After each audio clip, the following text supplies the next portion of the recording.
창세기 22장 15절에서 18절까지 같이 읽겠습니다. 시작. 여호와의 사자가 하늘에서부터 두 번째 아브라함을 불러 이르시되 여호와께서 이르시기를 나를 가리켜 맹세하노니 내가 이같이 행하여 내 아들 내 복자도 아끼지 아니하였은즉 내가 내게 큰 복을 주고 내 씨가 크게 번성하여 하늘의 별과 같고 바다의 모래와 같게 하리니 내 씨가 그 대적의 성문을 차지하리라. 또 내 씨로 말미암아 천하 만민이 복을 받으리니 이는 내가 나의 말을 준행하였음이니라 하셨다. 아멘. 오늘 하나님의 말씀의 제목 다 같이 시작. 외아들을 같이 하라. 아멘. 코로나 시대를 지내고 있습니다. 전 세계가 공부에 빠져 있고 우리나라도 오늘 보니까 7,000명이 넘어가는, 물론 우리가 소위 말해서 일상 회복의 단계로 들어서면서 그럴 수 있다라고 했는데 갑작스럽게 그렇게 되니까 당혹해하고 다시 또 예전으로 돌아가는 그런 상황인 것 같습니다. 그러면서 미국에서는 이 바이든 미국 대통령이 되면서 제일 먼저 한 일 중에 하나가 이 코로나의 발원지를 조사해라 이렇게 정보당국에 명령을 했답니다. 그래서 막 조사를 했습니다. 둘 중에 하나라는 거예요. 중국에 있는 우한에 있는 바이러스 연구소에서 유출되었다라고 하는 것과 또 하나는 보통 이 미국의 언론이나 전문가들이 다 생각하는 건데 자연이 발생했다. 물론 중국의 우한에 있는 시장에서부터 자연이 발생했다라고 말하는 경우가 있습니다. 우리가 잘 아는 앤서니 파우치 많이 들었죠. 미국의 그 질병연구소 소장이 이야기하기를 가장 가능성 높은 설명은 이 박쥐와 같은 동물 숙주로부터 인간으로 옮겨서 자연적으로 진화했다고 생각한다라고 발표를 했어요. 다시 말하면 이것이 어떤 실험실에서 유출되었던지 간에 아니면 또 자연이 발생했던지 간에 이것은 있어서는 안 되는 일이 벌어진 거예요. 특별히 만약에 이게 자연이 발생했다고 한다면 그 숙주가 동물이고 이 동물로 잡힌 생각하는 박쥐와 같은 그런 숙주들은 우리가 안 먹는 거잖아요. 근데 중국 사람들은 먹지 말라는 것도 다 먹는 사람들인지라 죄송하지만 그러다 보니까 문제가 생길 수 있다라는 거죠.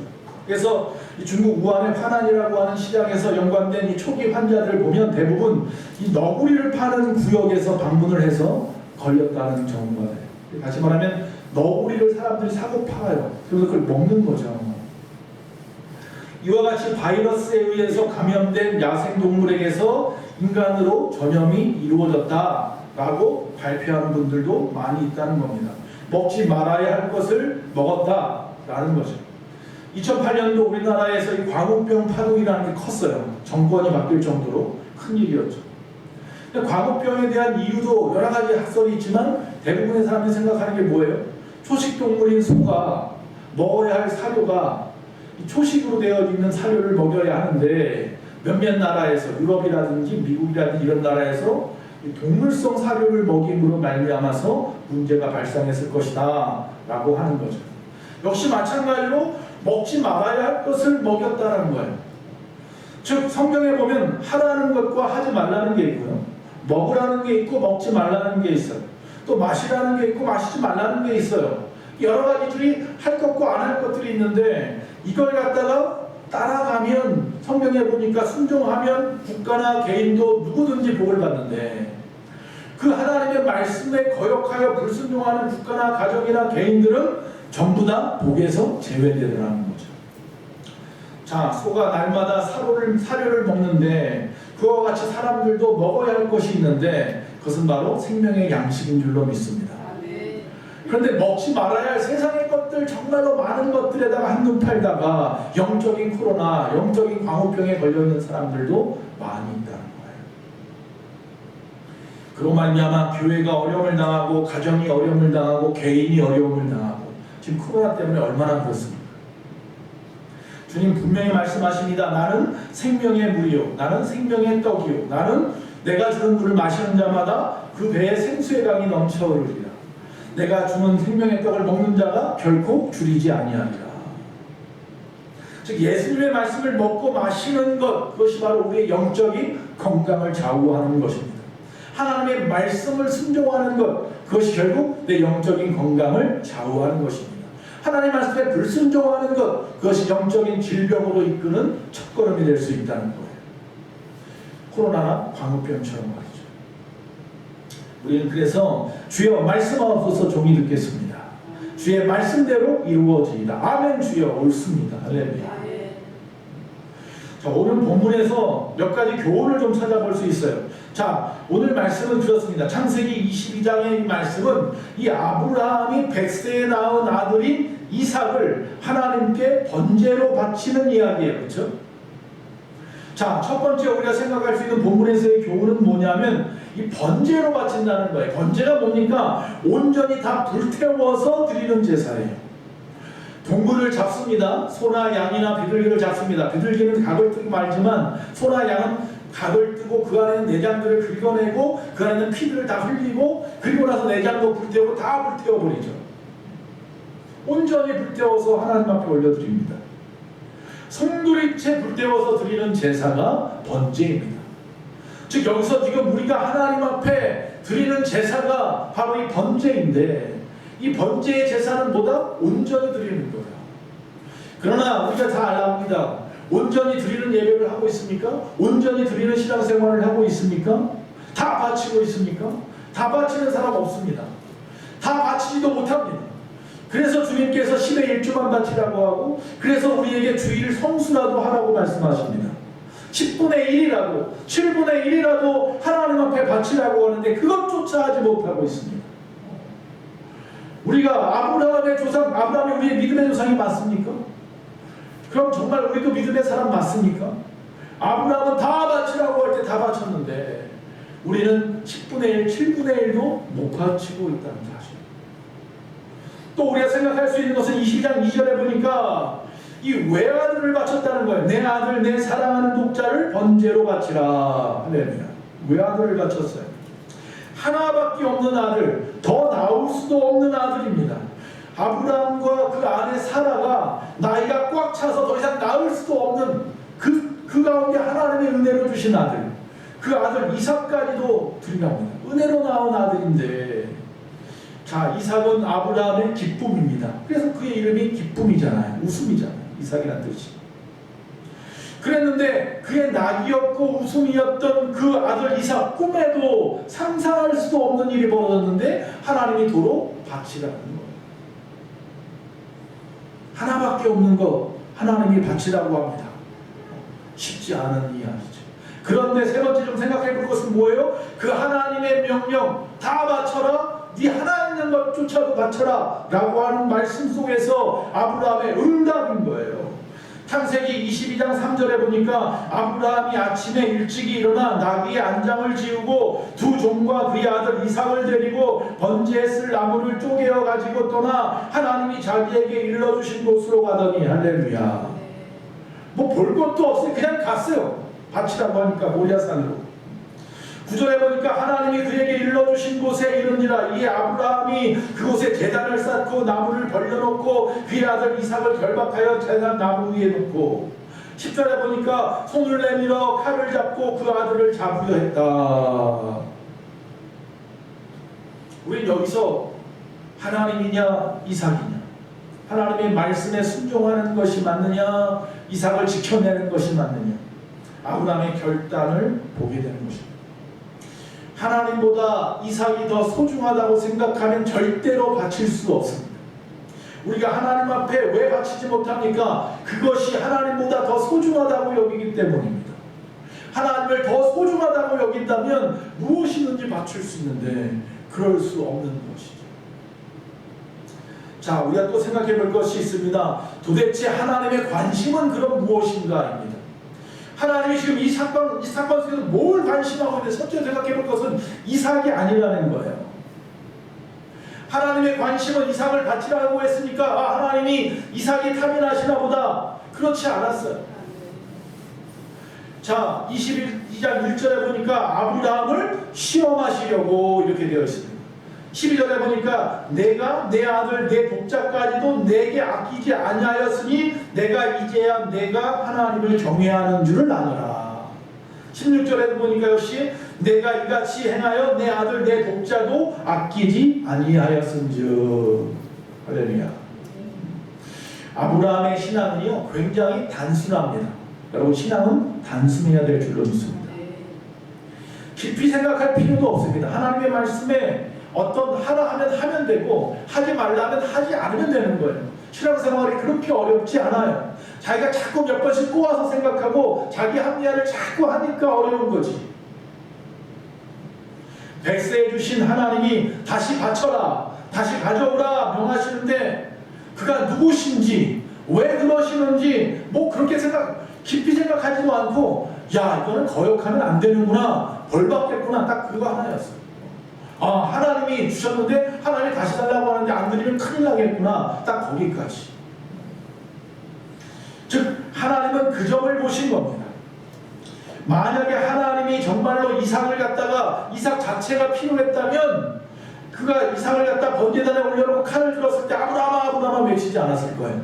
그냥 잡도록 죽이도록 번제를 바치도록 그냥 놔두었을 겁니다. 그러나 좀 생각해 보십시오. 정말로 하나님의 관점은 무엇입니까? 두 번째 바로 아브라함의 믿음과 순종이더라는 거죠. 누굴 더 사랑하느냐? 이삭이냐 하나님이냐? 그것은 물론 뭐라고 할까요? 전혀 다른 내용이에요. 가치는 전혀 다른 내용이죠. 그러나 생각할 것은 우리가 먼저 생각할 것이 하나님이라는 거예요. 신본주의로 살아야 하는 것이 먼저라는 거예요. 인본주의보다. 그거 하나만 기억하면 돼요. 하나님이 절대로 하나님을 사랑하는 것이 더 커야 하니까 이삭을 버려라 미워해라 그러지 않았다는 거예요. 하나님을 사랑하는 만큼 이삭도 물론 사랑해야지. 그러나 중요한 것은 아브라함의 믿음과 순종을 보시는 것이 하나님의 관점은 거기 있어요. 그래서 세 번째 좀 생각할 것은 22장 13절에 보니까 대신 수양을 갖다가 하나님이 준비해서 가시덤불에 걸려있는 그 수양을 잡아다가 하나님 앞에 각을 떠서 바치게 하시고 이삭을 살리시는 하나님, 거기서 유명한 말을 합니다. 여호와 이레라. 네. 하나님이 다 준비하셨어요. 여기까지 준비하셨구나. 여러분이 하나님 앞에 다 바쳐라, 다 가져와라 한다고 해서 하나님 그것 가지고 좋아하지 않습니다. 중요한 건 그 믿음이고 순종하는 모습이에요. 그러면 하나님이 가져온 것에 몇 배로 더 채워서 할렐루야 피할 길도 주시고 여호와 이레로 준비하시는 줄로 믿습니다. 자, 그뿐만 아닙니다. 17절 이하에서 보면요, 이 사건이 있고 난 이후에 하나님의 복이 그에게 임합니다. 할렐루야. 어떤 복이 임하는지 한번 보면요, 17절에 보니까 내가 내게 큰 복을 주고 내 씨가 크게 번성하여 하늘의 별과 같고 바다의 모래와 같게 하리니. 할렐루야. 이삭의 씨가 번성하게 하는 복을 주었다. 자, 이 믿음과 순종의 시험에 연단 이 과정을 거치고 나니까, 즉 이 부분을 패스하고 나니까 하나님이 그에게 복을 주셨는데 그의 씨가 번성하는 복을 주더라. 그게 하나님의 뜻이에요. 이삭을 잡아 죽이는 게 하나님의 뜻이 아니라 이삭을 하나님 앞에 바치는 그 믿음을 보시고 또 그 아버지가 자신을 바치는 그 제단 위에 스스로 올라가는 이삭의 믿음을 보시고 이 자는 이후로 모든 사람보다 어떤 사람의 소출보다 100배의 복을 받았고 그의 씨가 번성하게 되었다. 히틀러가 유대인들을 다 학살하려고 아이히만이라는 것을 통하여 막 사람을 죽일 때 그가 말을 합니다. 뭐라고 말했냐면 유대인은 씨 말리기가 힘든 백성입니다 라고 말했죠. 히틀러한테. 씨 말리기가 힘들어요. 이건 마치 잡초와 같아서 밟으면 밥을 밟을수록 더다시 막 거세게 태어나는 상황입니다. 지금 현재 보면 노벨상자도 그렇고 미국을 갖다가 경제 정치를 움직이는 사람들도 그렇고 수많은 학자들도 그렇고 수많은 유대인들이 세상을 점령하고 있단 말이죠. 바로 이삭 하나 바치고 얻은 복이에요. 할렐루야. 우리의 믿음, 우리의 순종하는 모습을 하나님 앞에 시험을 통과한 자들이 받는 복이에요. 어느 순간 하나님이 나에게 그것을 원할지 몰라요. 어느 순간 나에게 하나님께서 그 무엇인가를 원할지 몰라요. 항상 깨어 있어야 돼요. 이삭 하나 바치고 얻은 복, 그러니까 그런 생각이 나더라고요. 흥부와 놀부가 생각이 나더라고요. 흥부가 제비 새끼 다리를 갖다가 부러진 걸 고쳐주고 박을 얻어서 금은보화를 얻잖아요. 그런 복이죠. 제비 다리를 갖다가 고쳐주고 얻은 복이 복도 닭덩어리였던 거죠. 닭덩어리. 우리가 하나님 앞에 어느 순간 어떤 모습으로 믿음을 보여드려야 할 때가 올 텐데 그 믿음을 보여드림으로 말미암아 하나님 나에게 닭덩어리 같은 복을 주실 겁니다. 그런데 이걸 갖다 한 번 더 곡해해서 놀부처럼 자신이 스스로 부러뜨려 놓고서는 고쳐놓으면 그건 저주의 복이 그에게 말고 저주의 복. 자, 또 생각해 볼 것이 있습니다. 17절 말씀입니다. 내 씨가 그 대적의 문을 얻으리라 그랬습니다. 17절 후반부에 보니까 모래 같게 하리라, 하늘의 별 같게 하리라, 크게 번성케 하리라. 첫 번째 하나님 그에게 준 복이라면 두 번째 복은 뭐냐면 내 대적의 문을 얻으리라. 이 말은 뭐냐면 너의 씨가 세상을 이기리라 라는 거예요. 이삭의 후손으로 오실 바로 예수 그리스도. 그래서 씨 그러니까 이 씨가 수박씨도 호박씨도 아니고 뭐예요? 예수 그리스도잖아요. 예수 그리스도를 통해서 악마와 죽음의 세력을 이긴다는 거예요. 이삭의 후손으로 오신 그 이후에도 그러나 그 전에도 이삭의 이후로 이삭의 자녀들도 역시 마찬가지. 즉 이스라엘의 후손들도 역사의 현장에서 승리했더라는 거죠. 우리가 잘 아는 이스라엘이 지금 중동으로 완전히 뒤집혀 있잖아요. 중동 국가 사이에 딱 이스라엘이 들어가 있어요. 경상남북도만한 조그만 땅에. 그러나 주변에 있는 어떤 중동 국가조차도 건드리지 못해요. 그런 막강한 힘이 그들에게 있어요. 수많은 사람들이 건드렸죠. 바벨론도 건드려보고 로마도 헬라도 애국도 건드려보았지만 그 나라들 건드린 나라들은 다 망했고 이스라엘은 끝까지 버텨내더라는 거예요. 이삭 하나 때문에 받은 복이에요. 믿음을 보이고 보여드리고 얻은 복이에요. 세 번째 또 생각해 볼 것은 18절에 그럽니다. 내 씨로 말미암아 천하 만민이 복을 얻으리니. 할렐루야. 천하 만민이 뭘 얻는다고요? 복을 얻는다. 즉 이삭 때문에 천하 만민이 복을 얻는데요. 나 때문에 내 자녀들이 잘 먹고 잘 사는 것만으로 끝나는 게 아니라 나 때문에 천하 만민이 잘 된대요. 여러분 대통령 선거 우습게 생각하면 안 되는 것 중에 하나입니다. 그 사람을 잘 세우고 못 세우고에 따라서 5년의 나라의 살림이 달라지는 거잖아요. 정말 기도해야 돼요. 무조건 믿는 사람이니까 뽑아줘야지 그것도 아니더라고요. 지나고 보니까 정말 기도만 하죠. 하나님 누구를 들어서 쓸지 모르겠지만 기도하시고 뽑으세요. 즉 천하 만민이 복을 받게 되는 자리에 있게 되는 거예요. 여러분의 자녀들이 그렇게 되기를 원합니다. 내 주변에 정말로 무엇인가 빛이 되고 소금이 되는 사명으로 살아가는 자들. 예수님 때문에 천하 만민이 살 길을 찾게 되었고 영생을 얻게 되었잖아요. 여기서 주목해야 할 부분은 이삭도 외아들이라고 그러고요. 예수님도 외아들이라고 해요. 아, 이삭은 왜 외아들일까? 아브라함에게는 이삭 말고 아들이 또 하나 있었는데 이스마엘이라고. 그러나 우리 알다시피 이삭의 부인은 누구예요? 사라뿐이었어요. 그를 통해서 낳은 아이는 이삭이었고요. 적통이라고 보통 우리가 말하는 거죠. 하나님께서 원하시는 씨예요.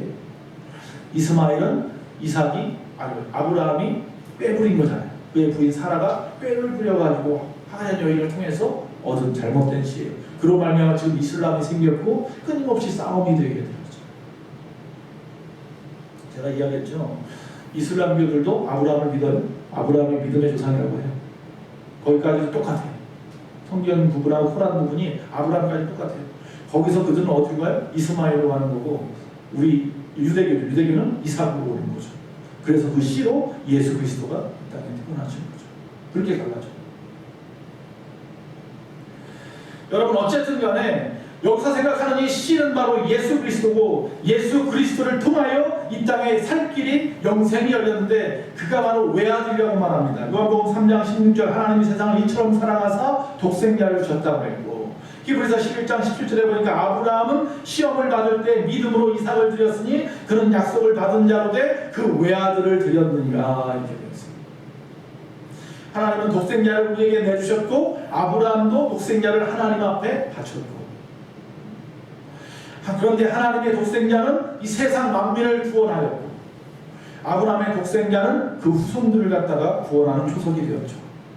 즉 이 외아들은 누구에게나 아깝고 소중한 자녀입니다.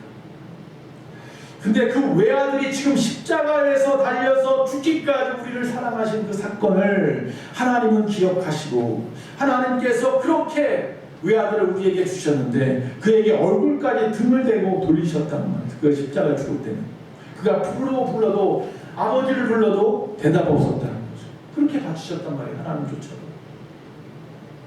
아브라함도 이삭을 바칠 때에 춤추면서 바치지 않았습니다. 기쁨으로 바치지 않았습니다. 그도 마음이 찢어지는 것 같이 아팠을 거예요. 그저 하나님이 주셨으니 취하시는 분도 하나님이겠거니 하나님이 바치라는 명령이 자식보다 우선이다라는 생각 때문에 그런 결단 속에 피말리는 마음으로 바쳤을 거예요. 우리가 기다리는 성탄절 외아들을 보내신 날입니다. 세상에 그 외아들을 보내신 날이 성탄절입니다.